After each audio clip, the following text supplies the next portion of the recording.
A suspension of mercy.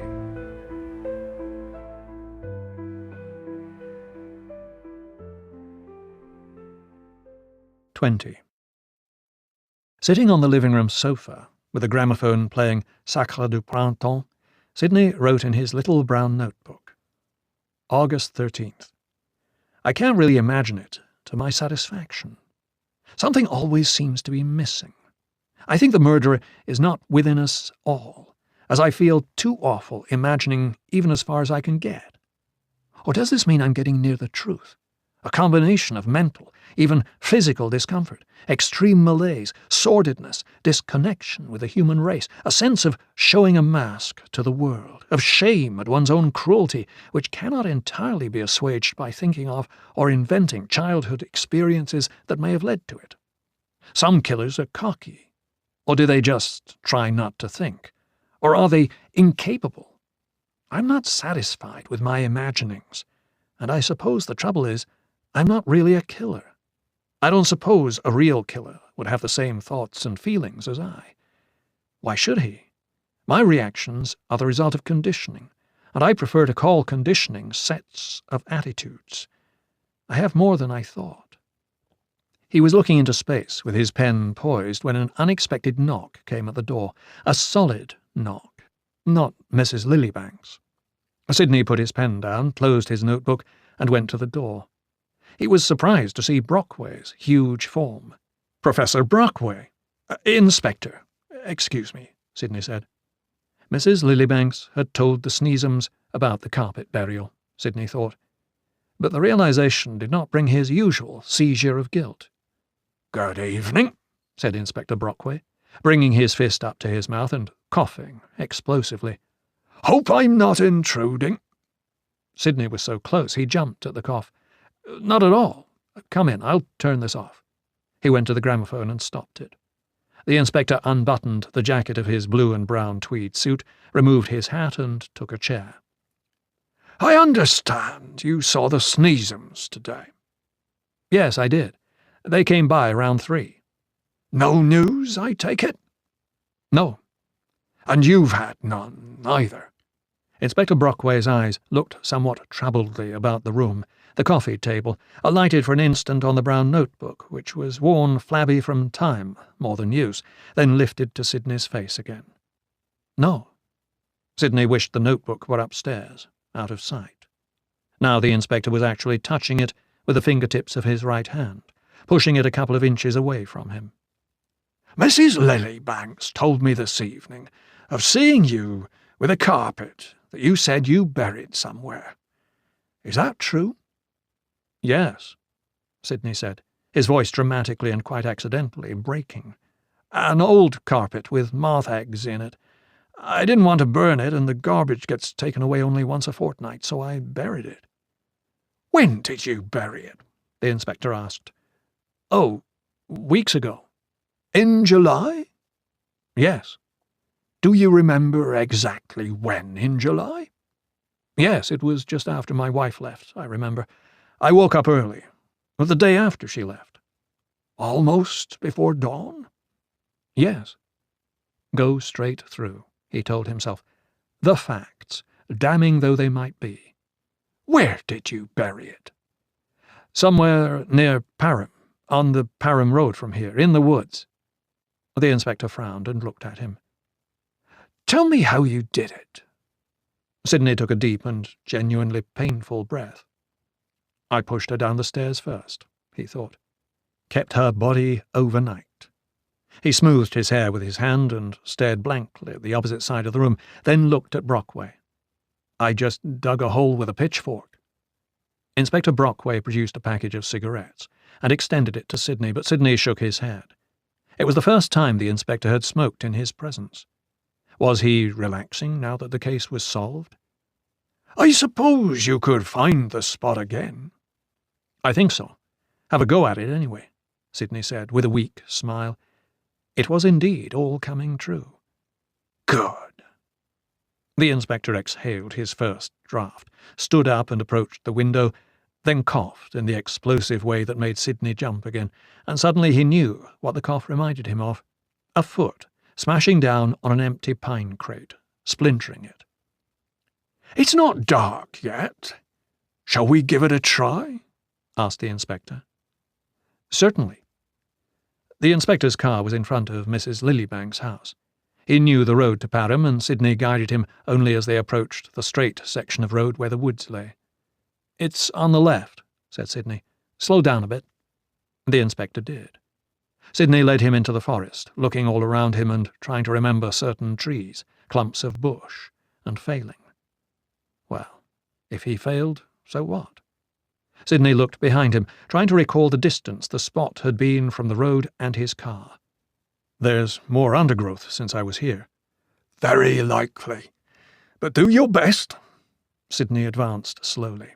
At a small clearing or emptyish place he stopped and looked at the ground. This could be the spot. The inspector was looking at the ground, which showed no sign of having been dug up anywhere. "All right. I'll put a marker on this and we'll come back tomorrow." He tore a leaf from his notebook and set a stone on it. They made their way back to the inspector's car. He drove in silence back to Sidney's house and dropped him off with a good night. That was the cool English way of doing things, Sidney thought. Let the murderer sleep in his own bed once more.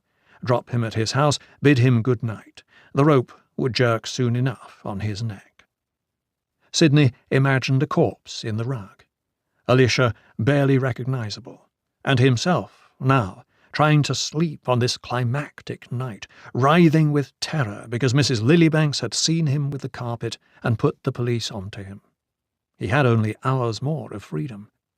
A murderer, Sidney thought, a psychopath, might go now to Mrs. Lilybanks and strangle her while he could, in revenge and anger. It was a wonder, in fact, the police hadn't put a guard on Mrs. Lilybank's house, or advised her to leave, and this thought made him get out of bed and look. It was so black he could not have seen a parked car or a standing man if there had been one on the road. Mrs. Lilybanks might be staying with a friend in the neighbourhood, or a man might be inside the house, installed in Mrs. Lilybank's guest room. Sidney went back to bed. He tried to do some more imagining, but since he was tired, he soon fell asleep. The next morning, around 8, Sidney saw Mrs. Lilybanks pouring water as usual into the bird bath on her back lawn. He thought briefly of the police digging away, uncovering an empty and quite unblood-stained carpet, then started making his coffee. Before he sat down to work upstairs, he looked out his window again at Mrs. Lilybank's house. Her windows sparkled, but there was no sign of her now. Ordinarily, she did a bit of gardening at this time. She was probably feeling very uneasy, Sidney thought, might even be in an agony of anxiety, and he ought to say something to reassure her. She would be thinking he was resentful of her talking to the inspector, of her breaking her promise to him, but Sidney thought he would wait to speak to her until the police had told him they had found nothing in the carpet.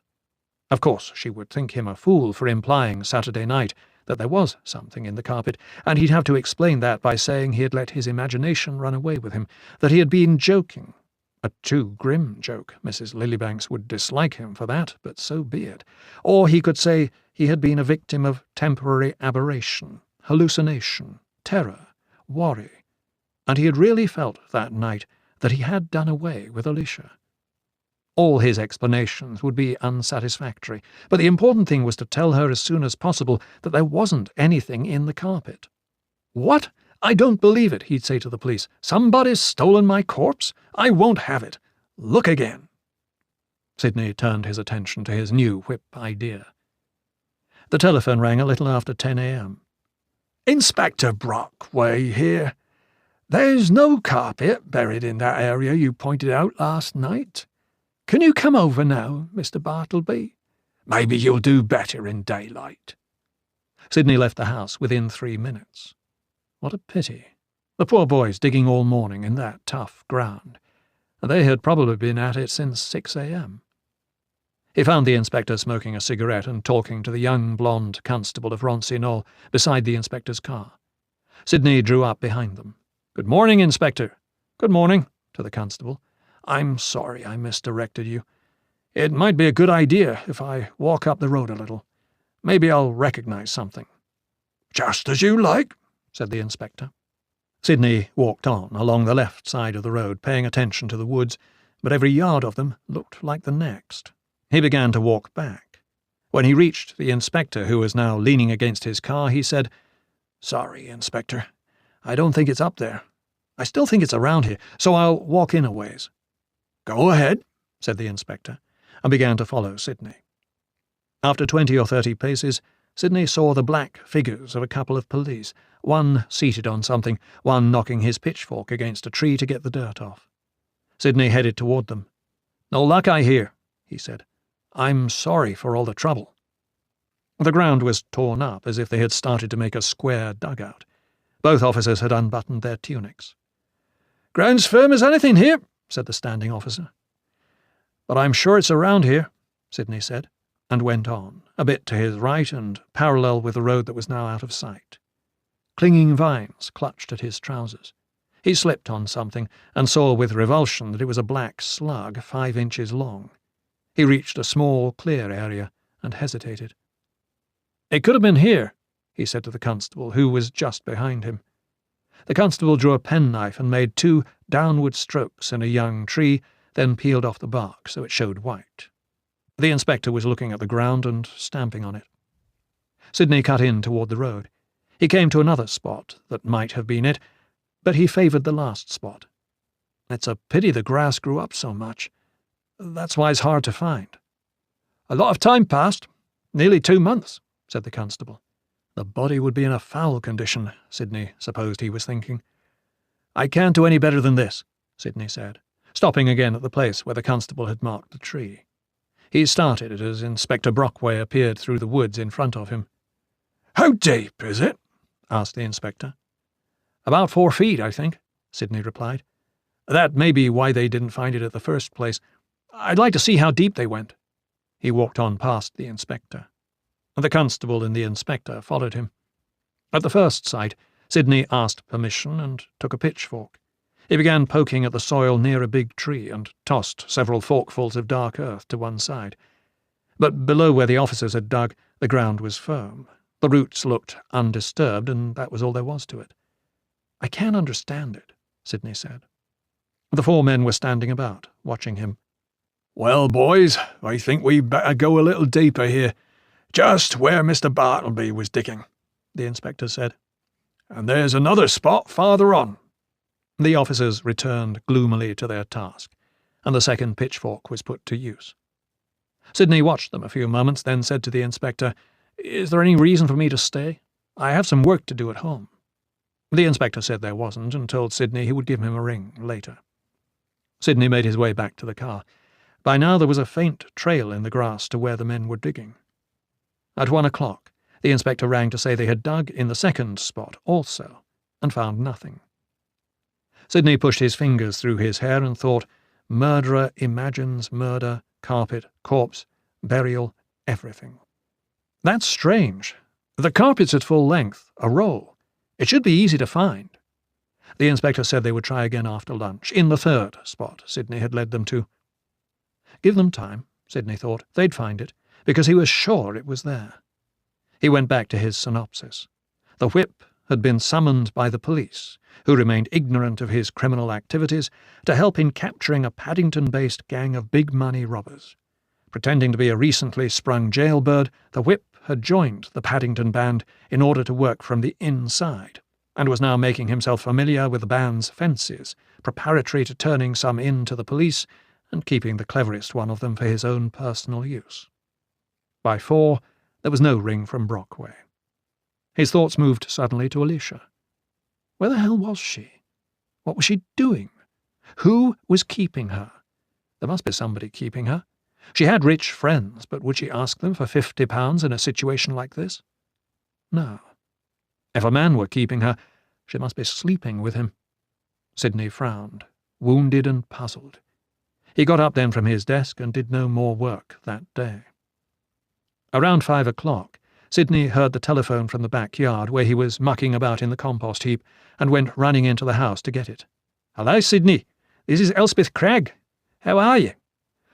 "Oh, all right, thanks. And you? Any news from Alicia?" And so it went for 5 minutes or so. Elspeth Cragg had rung once before. She had just had a baby. She and her husband lived in Woodbridge, and they were rather boring people. Her questions and remarks were boring, and to liven things up, Sidney was tempted to say that the police were digging for an old carpet he had buried, with the idea that Alicia's body might be in it. But Elspeth didn't deserve this interesting information, and he might hold up a call from the police if he went into it with her, so he concluded the conversation as quickly as he politely could. "Phew," he said, after he had hung up. The police telephoned just after 6. Inspector Brockway said, "Well, we finally found it, Mr. Bartleby, in the 5th spot we tried." "Good heavens, I am sorry." "Yes, well, all in a day's work," he chuckled. "You're quite right. It's an old mothy carpet. More mildew than moths just now, I'd say." "Ha ha! Yes, I can imagine." "You must have been in an energetic mood that day." "Yes, go a little deeper and you'll find the corpse," Sidney thought of saying. "The carpet is just a blind." "Yes, actually, I wanted to dig as deeply as if I were really burying something, because I need it for one of my stories. How many roots does one strike? How long does it take? You know." "The problems of a fiction writer," the inspector said. Yes, for television. Thank you very much for ringing me, Inspector." "You'll be in some time tomorrow?" Tomorrow was Monday. "Oh, yes, all day in principle, except for a little shopping." "I'll drop in some time in the afternoon." Sidney took a bath and changed into a better pressed pair of trousers and a clean shirt. He hurried, not wanting Brockway to beat him in telling Mrs. Lillybanks the news, a possibility that occurred to Sidney in the middle of his bath. Take her some flowers. A rose from the garden? A cauliflower? No, don't be silly about it. He had taken her some Brussels sprouts last week. Just a quiet visit, and he'd say he hadn't come over earlier because he had been helping the police and awaiting their telephone call. He walked to Mrs. Lillybanks' house with a serious, upright air, turned in at her front walk, tried to see from several yards away if she were in the living room, then decided to go to the kitchen door. "Mrs. Lillybanks!" He tried the door, which opened. She was not in the kitchen. "Mrs. Lillybanks?" He walked on into the dining room. Mrs. Lillybanks stood in the living room, facing him with her back to the sofa, clutching her fist against her chest. For an instant, Sidney thought she was holding something in her hand, but her fist was only pressed against her body, under her left breast. "Mrs. Lillybanks? What's the matter?" Sidney came toward her. Her face was ghastly pale, her mouth open as if she'd just had a terrible shock. She made a shrill, quavering sound, collapsed backward on the sofa, and slid off it to the floor, before Sidney could reach her. "Here, let me lift you on the sofa." She was absolutely limp, and he had difficulty raising her. "Have you some medicine? Tell me where it is. Your medicine, Mrs. Lillybanks." Sidney left her and went to the kitchen, wet a dishcloth and came running back with it. He thought of giving her water, but that might have been dangerous, as she looked in no condition even to swallow. He found some brandy in the kitchen and brought some in a teacup, thinking the smell might revive her, and held it under her nose. By then, he realized that Mrs. Lillybanks was dead. The hand clenched under her breast had dropped to her side on the sofa, a hand curiously young and beautiful, its skin only very finely wrinkled. Sidney was tempted to take a sip of the brandy himself, but he set it down, pushed his hands down the sides of his trousers as if to wipe them clean, then started for the telephone. At the telephone he turned and called loudly, "Mrs. Lillybanks?" There was no response from her. He picked up the telephone and dialed 999, then slammed it down again before the last 9 had time to register. What were they going to think of this? Bartleby reporting the death of a woman who had just reported his burying of a carpet? Wouldn't they think he'd done her in? Perhaps just by scaring her badly, because he knew of her heart condition. Wasn't that exactly what had happened? Or, Sidney thought, turning to look at Mrs. Lillybanks again, had Mrs. Lillybanks chosen this moment to die? Talked herself into being afraid, or omitted some necessary dose of medicine, just so he would be blamed, so it would look as if he killed her in anger about the carpet? No, that was too much. For a few seconds, Sidney felt unable to do anything. He took his hand from the telephone. His fingerprints were on the cup of brandy, the back doorknob. What was the matter with telling them the truth? With this thought, however, his mind slipped into fantasy again. Yes, he killed Mrs. Lillybanks by lifting an arm in a threat to strike her and scaring her out of her wits. Look at the picture. Wasn't it obvious? Even if the police had found nothing in the carpet, Alicia was buried somewhere, and Sidney Bartleby was out of his head. Some of his best friends would say that. The telephone rang then. Sidney looked at it, and while it rang its double rings 4 times, he thought of telling no matter who it was that he had just walked into Mrs. Lillybank's house as she was having a fatal heart attack. Yes, he was just about to call the police himself, or a doctor, whatever was proper to do. Was it Prissy? Mrs. Hawkins, who rang every day? Inspector Brockway? Possibly. Sidney picked up the telephone quickly. Hello? Then he realized he was speaking into a dead line.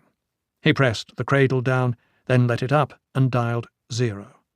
To the operator he said, "Would you ring Ipswich Police Headquarters, please?" When he got them, he was told that Inspector Brockway had left headquarters just 2 minutes before. Could they take a message? No, Sidney said nervously. No thanks. He hung up. If the inspector were on his way here, it would take him 20 minutes more, assuming he'd left a couple of minutes ago, Sidney thought. Should he wait? He preferred to go home, but that would look worse. Was he retreating from a crime and intending to deny it? He could, of course, call Ipswich and tell some other police officer. Sidney simply didn't want to do that. What was the matter with waiting? Even if a neighbour knocked on the door, couldn't he tell them the truth? Sidney avoided glancing at Mrs. Lillybank's horizontal form. He looked at his watch and reckoned that the inspector ought to be here by 7:45 if he were on his way here. Sidney took a folded afghan from the arm of an easy-chair and spread it over Mrs. Lillybank's, drew it almost up to her chin, though without looking at her face and without touching her. Then he went quickly upstairs, simply to get away from the body. He went into the room where she painted, redolent of turpentine as Alicia's study had used to be, but the room had such an air of life, as if Mrs. Lillybanks had just stopped work and walked out of it, that Sidney turned from it and went through another open door. This was Mrs. Lillybank's bedroom. Pillows were piled high at the head of a comfortable-looking bed under a vast crocheted bedspread. A book by Pamela Hansford Johnson lay on the night table. On the lower shelf of the night table were the brass-bound binoculars. Sidney turned and went out of the room. He stood for several minutes in what looked like Mrs. Lillybank's guest room, which was clean, neat, and less personal. He began to breathe more easily, and realized how tense he had been. After a while he went back into the bedroom and picked up the binoculars. It was the first time he'd ever held them. He went to Mrs. Lillybank's window and focused them on the outdoors. They brought up his own house wonderfully close. He turned them on the back garden and the garage, and imagined himself that morning with the heavy, not so heavy as he was pretending, carpet over his right shoulder, emerging from the house with it, going the few yards to his waiting car, driving off in that dim dawn. Sidney heard a knock at the back door. "Mrs. Lillybanks!" called a woman's voice. Oh, Christ! Mrs. Hawkins, he supposed. He heard her entering the kitchen. Old Hawkeye. He suddenly became cool as a cucumber, as she would say, as she did say, and he advanced toward the stairway. "Is that you, Mrs. Hawkins?" he called. Her outcry, nearly a scream, might have obliterated his words. "Mrs. Hawkins?" Sidney came quickly down the stairs. Mrs. Hawkins swung around to face him and let out a terrible yell. She took a step back and knocked over the little wine table on which the cup of brandy stood. "Don't touch me! Don't come near me! For God's sake, shut up!" Sidney roared back at her, suddenly furious at her noise. Now she grappled, wide-eyed, her mind quite gone, for one of the porcelain dogs from Mrs. Lillybank's mantel. "Jesus, don't throw that!" cried Sidney, horrified at the sacrilege of it. She threw it as he spoke. Sidney dropped the binoculars automatically and caught the flying dog, which made a loud clink as it hit his ring. He glanced at it for a break or a chip, then glared at Mrs. Hawkins. "Calm down, you mad woman! Don't come a step nearer!" Her hair looked wilder than ever, and her eyes were fairly crossed with terror. "What are you doing here? Mrs. Lillybanks is dead! What are you doing here?" "Waiting for the police, and if you don't like it, why don't you get the hell out?" Sidney replied. all his intended politeness dashed by the termagant in front of him. He started toward the mantel to replace the dog, but Mrs. Hawkins retreated another step and nearly sat down on Mrs. Lilybank's head. This made Sidney go hot with rage. He turned and carried the dog to a bookshelf on the other side of the room. Then he picked up the binoculars. "Harpy," he muttered. "Get out!" said Mrs. Hawkins. "Get out of this house!" "I'm waiting for the police," Sidney said, without looking at her. There was the sound of a car outside, with a swooning movement and an "ooh," like a Victorian maiden in beldam guise. Mrs. Hawkins wafted herself clumsily to the front window and nearly fell against it. Her knees must have been weak. Sidney opened the door. Thank God it was Inspector Brockway in the nick of time. "Inspector Brockway, I just tried to call you," Sidney said. "Come in." "What's up?" asked the inspector, quickening his steps. "Mrs. Lilybanks has had a heart attack," Sidney said. "You're the inspector?" Mrs. Hawkins. "I come in 5 minutes ago. I found this one here," pointing to Sidney, "coming down the steps as cool as you please, and he tells me to get out of the house, and her lying there stone dead." She pointed to Mrs. Lilybanks. "He tells me—" "My good woman, will you calm down, and we'll hear your story in a moment. Mrs. Lilybanks is dead?" Inspector Brockway went to Mrs. Lilybanks and gently raised the Afghan, found her right wrist and felt for a pulse. He shook his head once. "What happened?" he asked Sidney. Mrs. Hawkins started up again like a cacophonous machine. "Please," said the inspector, spreading his hands to her for silence, with more patience than Sidney could have shown under the circumstances. Mrs. Hawkins shut up. "I came here about 7:15, Sidney said. "Knocked and got no answer, so I came in the back door, calling to her. When I got to the living room, she was grabbing her heart, like this," he illustrated. "I asked her where her medicine was, but she was too far gone to tell me. She just sank down, and I pulled her onto the sofa. Then she died, I suppose. Just like that." Sidney found his throat quite dry. "I tried to give her brandy." Mrs. Hawkins knocked the table over. "I'm sorry," Mrs. Hawkins squawked. "When did you arrive, Mrs. Hawkins?" asked the inspector. 5 minutes ago. I come in and him here, he's upstairs, coming downstairs cool like, and her lying here all the time. What's he doing upstairs? What's he doing here?" "Why did you come?" Inspector Brockway asked Sidney. "I came to see Mrs. Lilybanks because I thought she might be thinking I was annoyed with her for telling you about the carpet thing. I hadn't seen her since before then, you see, and ordinarily she'd have dropped over or rung me. I wanted to reassure her." He hesitated, and Mrs. Hawkins took the opportunity to say, "Ha!" The inspector looked at Sidney's hand, and Sidney realized he was holding the binoculars he had picked up from the floor. "What were you doing with those?" the inspector asked. "I went upstairs. I couldn't stay down here, and I thought you might be on your way. I found them in her bedroom, and I was looking out the window for a minute." The inspector made no comment. He pulled out a tablet and took some statements from Mrs. Hawkins, which he was pleased to give, then said that was all she would be needed for just now, and he would get in touch with her later. Mrs. Hawkins then left, with an air of importance and of duty well done, but when she reached the kitchen she turned and came back. "Sir, what about Mrs. Lilybanks?" she asked. "Perhaps you can tell me her doctor's name, Mrs. Hawkins. He'll have to issue a certificate of death." "It's Dr. Thwaite. He lives just past the church in town, the house with the Puna porch." "Ah, yes, I know him. He's done some work for us. Thank you, Mrs. Hawkins." Sidney relaxed as soon as she was out of the house. The inspector went to Mrs. Lilybanks and slowly pulled the Afghan higher, over her face. Then he consulted the telephone directory, no doubt to ring Dr. Thwaite, and Sidney walked out of the room into the dining room, unable to stand there and listen to it. He had liked Mrs. Lilybanks very much. He looked at the binoculars in his hand and successfully closed his ears to what Brockway was saying. Then the inspector came into the dining room and said, "Now, sit down and tell me calmly what happened." Sidney sat down and laid the binoculars on the table in front of him. Between him and the inspector stood a pretty bouquet of mixed flowers in a vase, arranged by Mrs. Lilybanks, fresh-looking as if she had just done it. I told you. It was exactly like that. You called headquarters? Yes. The inspector could verify that, Sidney thought. Did you leave a message that Mrs. Lilybanks was dead? No, I preferred to speak to you. I thought you might be on your way here. Why did you think that?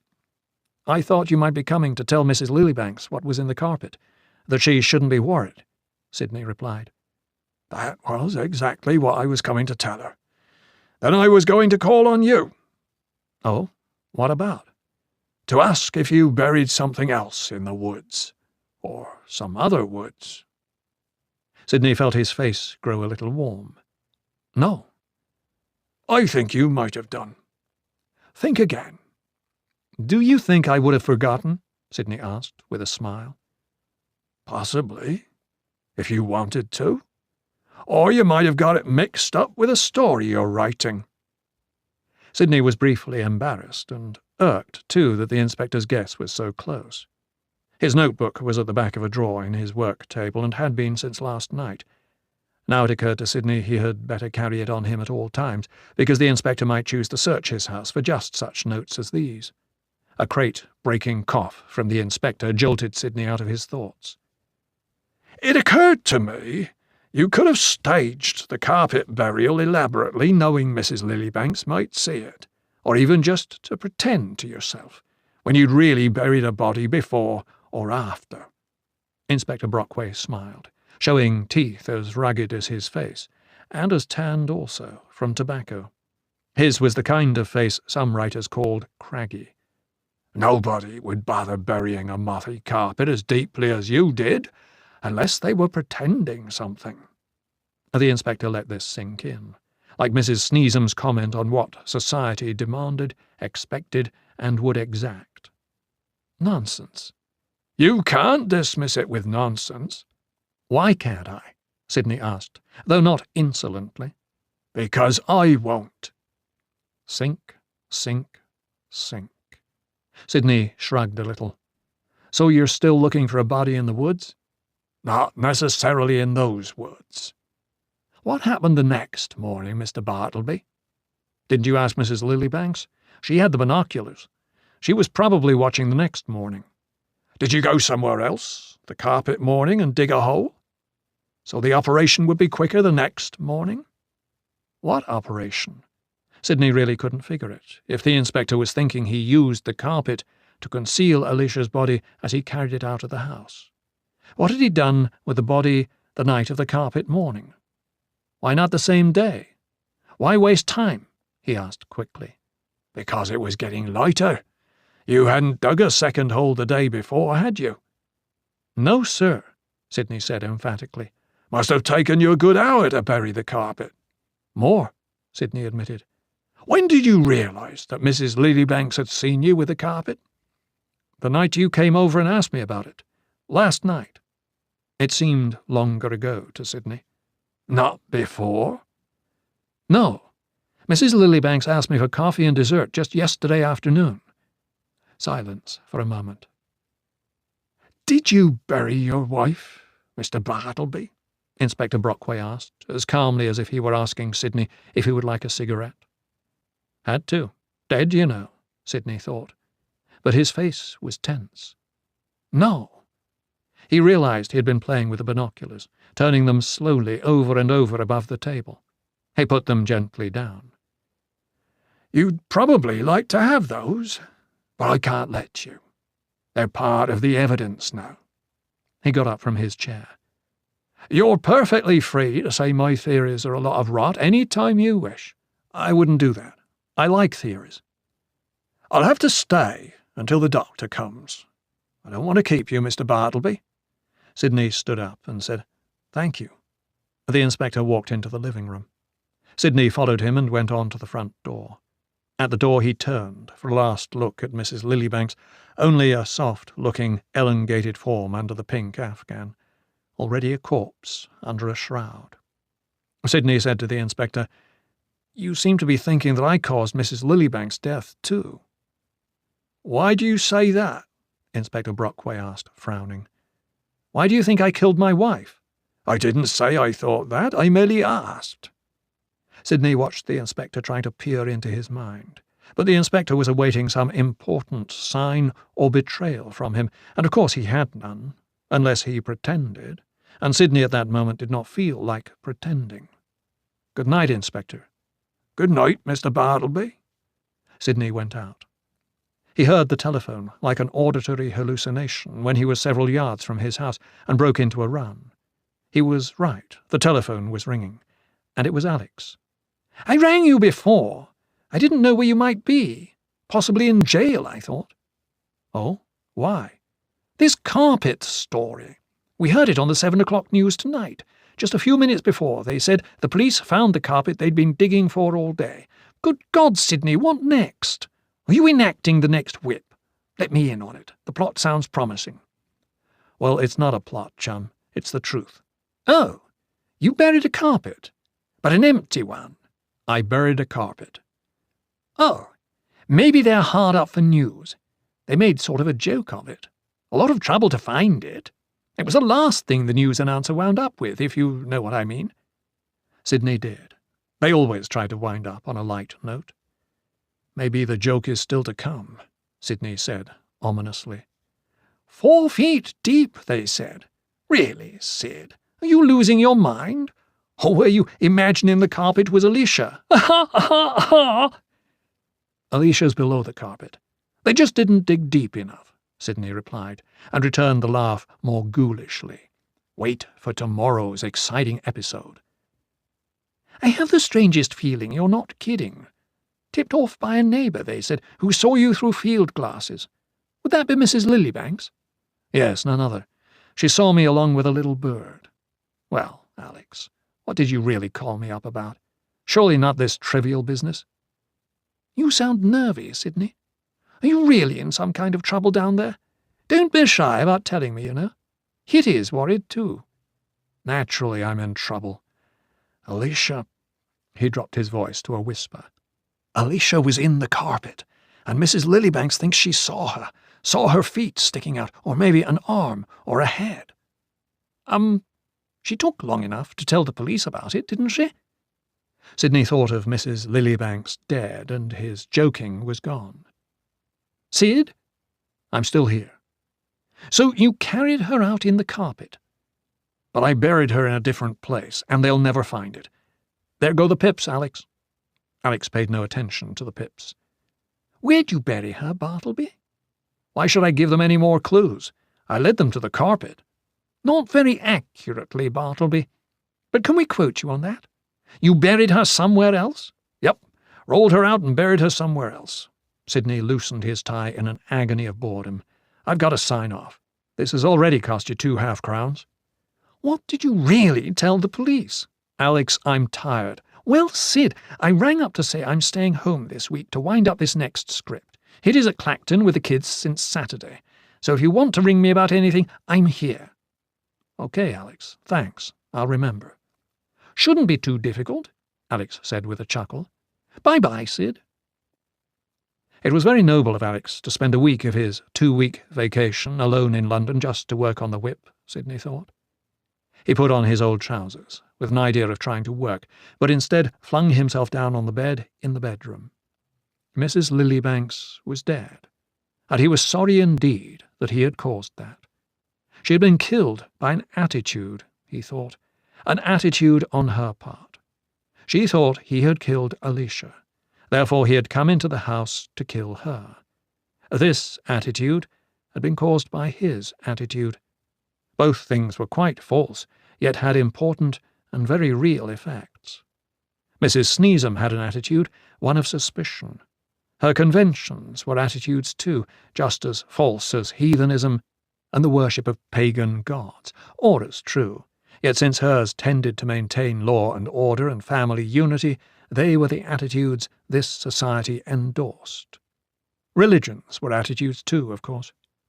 It made things so much clearer to call these things attitudes rather than convictions, truths, or faiths. The whole world wagged by means of attitudes, which might as well be called illusions.